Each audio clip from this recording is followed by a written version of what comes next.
Europe of the region will only function when you have a common framework. And the problem of the Europe of the region, it's not true that a region can abolish a law. You have some field where the region are autonomous, but a European directive can't be abolished by a region. It can't function. So what we need is a real definition of what is a Europe of the region and a real constitutional framework for this. I want to talk to answer to the woman at the end. I don't accept that the bad are always the others. Yes, I think the societies has also a responsibility sometimes. I think that Europe has a responsibility in the wrong politics towards Greece or Italy. And Europe is not an abstraction. Europe is the majority of the people who elected some government. And it's a majority. Madame Merkel, Hollande, or whoever has been elected by people. Like you have elected your government, not you, but the majority of the Greeks. It's not coming from the hell. You know, always to say it's the others. It's not the others. If the majority of the Greeks in a certain time supported the generals, the dictatorship of the generals, or the majority of the Germans supported Hitler, they are responsible. And it's so. And I don't want to leave it another side. It doesn't mean that it can't change. It means that only if we understand our responsibility, we can change the politics. This is what I mean.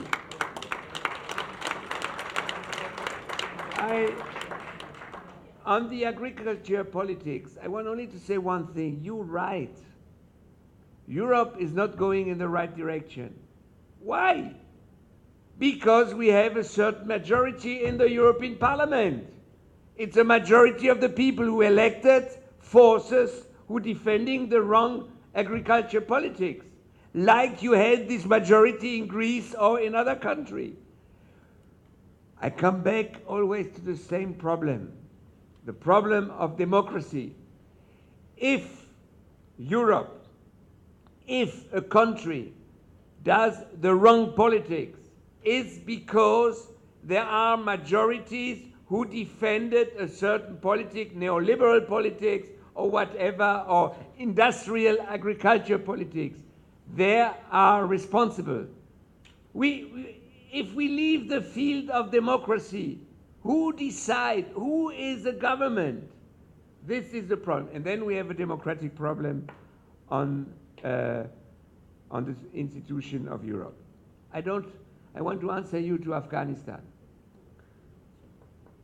Look, I think the mistake in Afghanistan was not that after 9/11 there was a reaction. It's one that they thought, and perhaps we thought, that we can make a regime change. But sometimes we are in a horrible situation. And I take you the example of Syria. In Syria, we have a dictatorship. We have a dictator who has killed more than 100,000 people. You have a dictator who has continued to kill or use chemical weapons. I don't know what we can do. But what I don't accept is that people tell me now that the man who is defending international law is Vladimir Putin. Because Vladimir Putin, look how the rights of the people are in Russia today. Russia is a country without rights for the people. So, if the freedom man is Vladimir Putin, I kill myself. I don't want this freedom, because it's not a freedom. I don't have answers of everything. I just say sometimes a military intervention is necessary. We can be wrong. And we have to discuss and to accept that we have made mistakes. But to close the eyes in certain situations where people are killed where people are in concentration camps, etc., it's a problem. You will tell me. And the problem that we have today in the world, international law, is the problem of the United Nations Security Council, because we have veto rights. So if it's Syria, they have the veto rights of Russia and China. If it's Israel, the veto rights of the United States. Both are wrong. I want a reform of the UN where there is no veto right anymore. You have a qualified majority. Put in the Security Council Brazil, India, South Africa, because the 5 countries of the Security Council are the world of the past. We are not after the Second World War today. We have a completely different world. And the Security Council is not representing today the world of today. This is what we have to fight for. And if we go in this direction, then we are able to discuss without, yes, I made a mistake late, yes, I was there, I or my party or whatever. But please, we have all to accept on this. Sometimes some decisions are very, very difficult, in one side or in the other. And I think that there is a tradition in the left and in the right too. There is in politics a tradition where politics parties come on stage and say, we know everything. We don't know everything.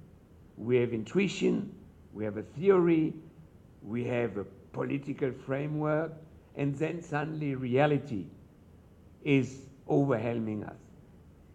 Really. 1 year before the wall in Berlin fall, if I would have come to Heraklion 1 year before 89, so 88, and I would tell you, look guys, in 1 year, this wall is over, everybody would have laughed. This is completely mad. He doesn't know what he's talking about. This is the reality. And I think that the problem of democracy is to accept that we are responsible for our life. We are responsible for the politics. And the majority who put this government in power is responsible. The majority who put the socialists in power is responsible. And we, if we are weak, we have only to say we know that we are weak, but we hope to gain the majority. This is intelligence of politics, and this is difficult.